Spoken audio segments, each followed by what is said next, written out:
know the difference. Before we speak about gastrointestinal, now gastroenteral. Right, please. Gastroenteral anastomosis, it is exactly anastomosis between the stomach and between the small intestine. Between the stomach and between the small intestine. Again, right, please. It can be provided like curative surgery after resections, or like the palliative surgery in case of the unremovable obstructions.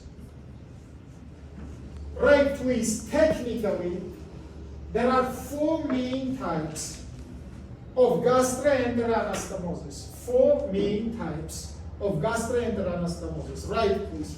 First one, gastroenteral anastomosis, antecolica anterior. Firstly, write the names, then I will explain what it means.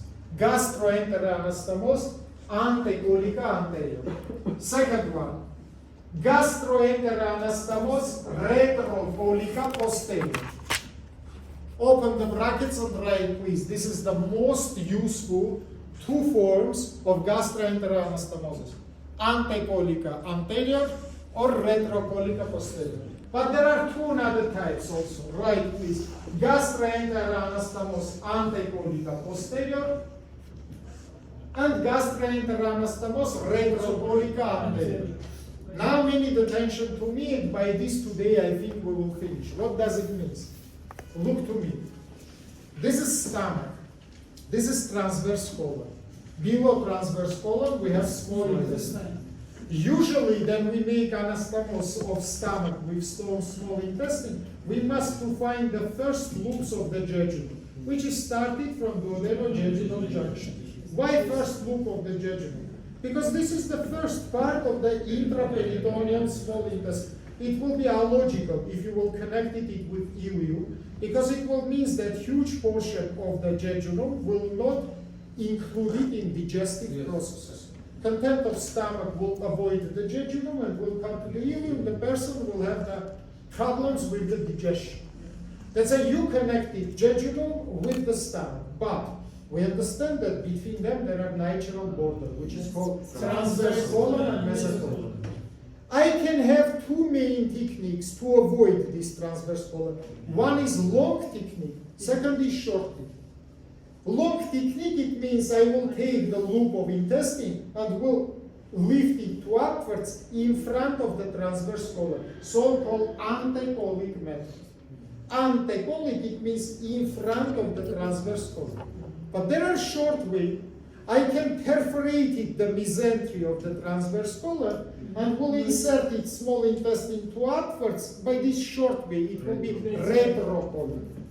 As I remember these 2 terms, then you say antecolic. It is generally long way. Why long? Because you will avoid the transverse colon to go to upwards. Then you say retrocolic. It is short way, because you will perforate it, the mesentery of transverse colon and go to back. But after, then you come to up. Doesn't matter in front or behind.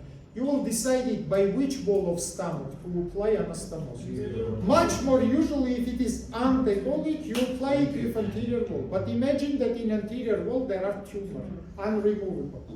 And you cannot apply it here. That's why I will make antecolic, then I will cut the gastrocolic ligament and who goes to posterior wall. It will be antecolica posterior. That's an antecolica anterior or antecolica posterior. Samely for retrocolica, much more usually if you go to upwards behind of stomach, you apply the anastomosis with posterior wall. Retrocolica posterior. But again, in the posterior wall there are ulcers, there are tumors. You cut again gastrocolic ligament and come to retrocolica anterior. Idea is understandable for you guys. That's why remember, please, this is 4 main methods of the gastroenteral anastomosis. About technique, about the special prescriptional points, we will speak after in the future. Now remember just the forms, just the types. Next one, topic which I will explain for you, it is the gastrostomy. Time is very short, let's say don't write anything. I have approximately 3 minutes. After this I will check your attendance. Let's say just remember surgeries, which is called the stomy. This is big group of the surgeries which is forming a fistula from gastrointestinal tract to outside. Meaning of the fistula can be different. If it is stomach, it is mainly nutrition. That's it. For example, there are esophageal obstructions, tumors, burnings, formation of the scarrings, and or inborn malformations, and food cannot normally pass from mouth into the stomach. What you will do? You will open the fistula from stomach, and liquid food, you will inject it exactly inside of this fistula, because you need the time to treat the main problem, but the person should have feeding. You can say, what about parenteral? Guys, parenteral feeding is not long-term problem. Maximum the 7-10 days you can make parenteral feeding. After this, it will give huge amount of the complications. But for the fistula, you can make the feeding during the years. If it is, for example, palliative surgery, main problem is unremovable. On the large intestine, stoma you apply mainly to remove the feces. If the lower portion of gastrointestinal tract is closed and normally defecation is not happening, we have chronic constipations, obstructions. You can open, for example, the stoma from sigma small stoma.